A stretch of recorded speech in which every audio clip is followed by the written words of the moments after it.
Hola, bienvenidos a mi canal. Soy Miguel Ángel Hidrogo y les compartiré noticias, testimonios de conversión, música y mucho más de nuestra Santa Iglesia Católica. No olvides suscribirte a mi canal y activar la campanita de notificaciones. El Palmar de Troya, la secta pseudo-católica con papa autoproclamado. Conseguimos una entrevista con un teólogo experto en este tema. Secta, cisma, herejía. ¿Qué concepto refleja mejor la realidad del Palmar de Troya? Tiene muchos rasgos de lo que a menudo se llama una secta, aunque el concepto es muy problemático, pero sí es un grupo muy religioso y muy cerrado, donde las autoridades, el Papa, entre comillas, y alguno de los obispos tiene mucho poder e influencia en la vida de los fieles. Hay una separación casi total entre los fieles y los que están afuera de la iglesia. Los miembros no deben tener contactos, sino muy superficiales, con gente en el trabajo, en la escuela o en el barrio. En ningún modo pueden tener contacto con expalmarianos, aunque sean familiares, como hermanos o padres. En general, los miembros tienen prohibido leer periódicos u otras publicaciones que no sean de la Iglesia.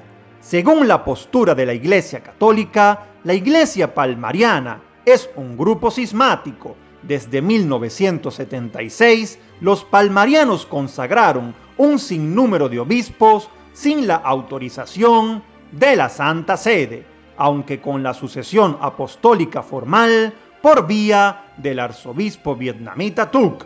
Desde aquel entonces, los palmarianos se fueron de la Iglesia Católica, pero según ellos mismos constituyen la verdadera Iglesia Católica, y los papas de Roma son apóstatas, sin nada que ver con el catolicismo. Con la elección del Papa Palmariano en 1978, el cisma fue total. Además, según la postura de la Iglesia Católica, muchas de las doctrinas palmarianas son heréticas. Después del Concilio Vaticano II, algunos sectores de la Iglesia Católica, descontentos con los cambios, optaron por una postura tradicionalista. Otros, dando un paso más, se decantaron por el sedevacantismo, es decir, no reconocer al Papa como legítimo. Sin embargo, en el Palmar de Troya se emprendió una tercera vía, la de la autoproclamación papal. Fue algo serio. La Iglesia Palmariana no es el único grupo que tiene un papa alternativo. Hay dos tipos principales de estos grupos. Los conclavistas son grupos que piensan que aunque estén formados por laicos, tienen autoridad a elegir un papa porque el que reside en Roma es un apóstata. Ejemplo son Michael I, elegido en 1990, y Pío XVIII, elegido en 1998, ambos en los Estados Unidos. Los papas autoproclamados o místicamente elegidos constituyen el otro grupo.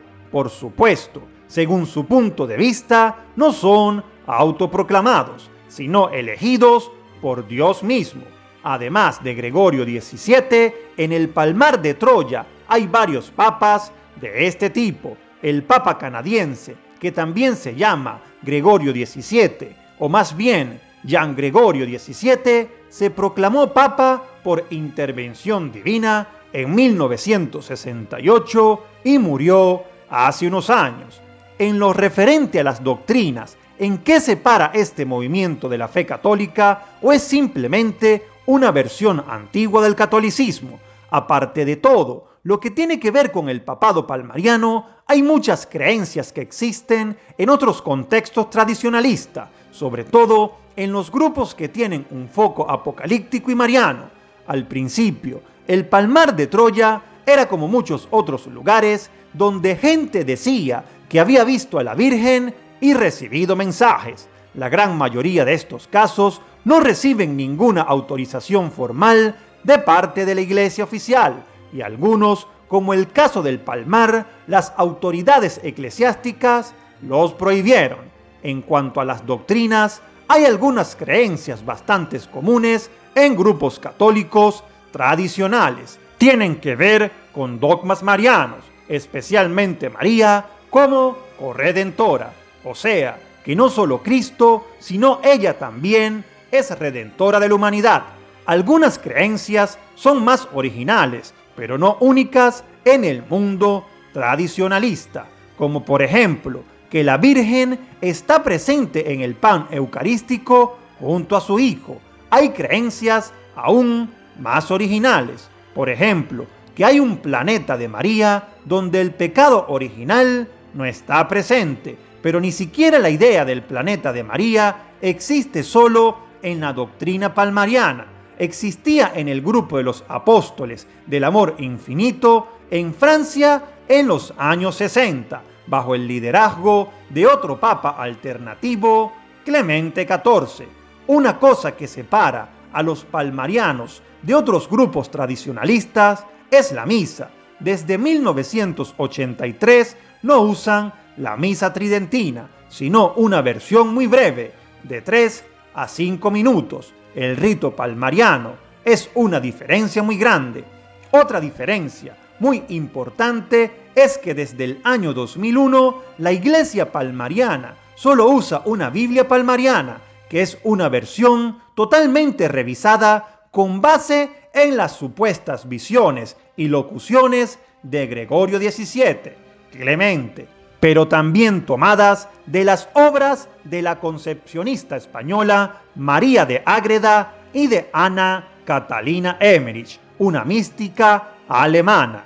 La Biblia palmariana tiene muchas historias e interpretaciones que no están en la Biblia tradicional. Ahora mismo, ¿cuántos adeptos tiene el Palmar de Troya? ¿Cuántos viven en el complejo en torno a la basílica? ¿Cuántos en España y cuántos en el extranjero? Es muy difícil saberlo.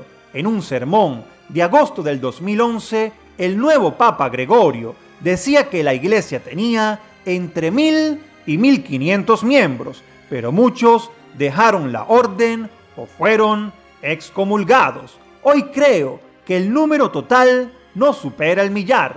No creo que haya más de 30 obispos y 30 monjas que vivan en el complejo en el Palmar de Troya. Parece que la mayoría de los fieles en España ya viven en el pueblo del mismo nombre. El grupo más grande fuera de España parece que es el de Irlanda, pero muchos irlandeses han dejado la orden recientemente. Hay grupos en otros países como Alemania, Francia, Suiza, Austria, Inglaterra, Estados Unidos y Argentina. ¿Se puede considerar al Palmar de Troya una secta peligrosa o dañina? ¿En qué sentido? ¿Puede poner algún caso o algún ejemplo? Creo que es peligrosa para los miembros. La Iglesia tiene un interés muy grande en el dinero de los fieles y ellos tienen que donar mucho de lo que tienen a los líderes. El Palmar de Troya siempre ha sido un negocio.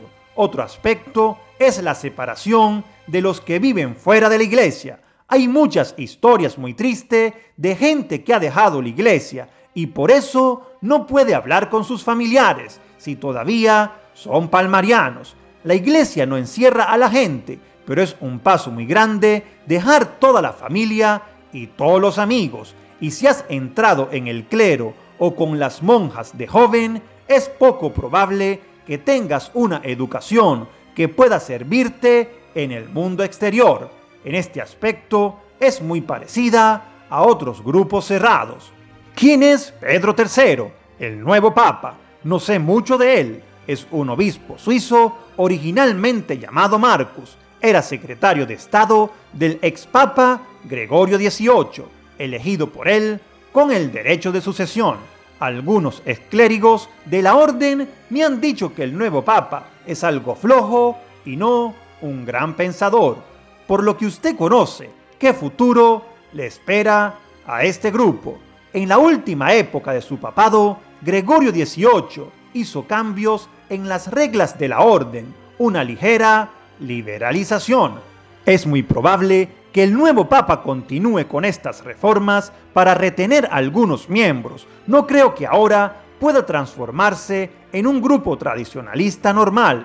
Probablemente vamos a ver algún grupo cismático que diga que el nuevo Papa del Palmar no es el Papa verdadero, sino que ellos son los verdaderos palmarianos. Otra posibilidad es que más obispos digan como el ya ex Papa que todo ha sido un montaje sin verdad y que ellos mismos ya no creen en esto. Es posible que la Iglesia pueda sobrevivir, pero no es seguro. La apostasía del ex Papa debe haber sido un desastre, pero es posible que lo expliquen de algún modo apocalíptico. Las autoridades públicas deberían preocuparse más por este fenómeno y la Iglesia Católica, las autoridades deben investigar la economía del grupo. Estoy seguro de que van a encontrar cosas bien interesantes. Todavía parece que hay mucho dinero por allá. La Iglesia, no lo sé.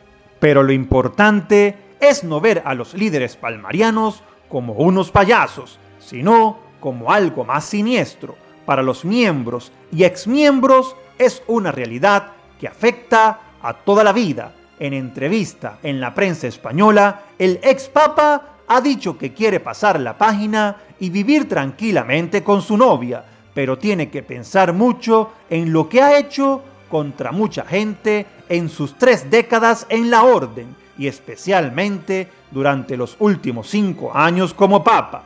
Debería hablar sobre la Iglesia públicamente y explicar cómo hacían para engañar a la gente y si los nuevos líderes también saben que todo es un montaje. Esto sería importante. Me gustaría conocer tu opinión en la caja de comentarios. Muchísimas bendiciones.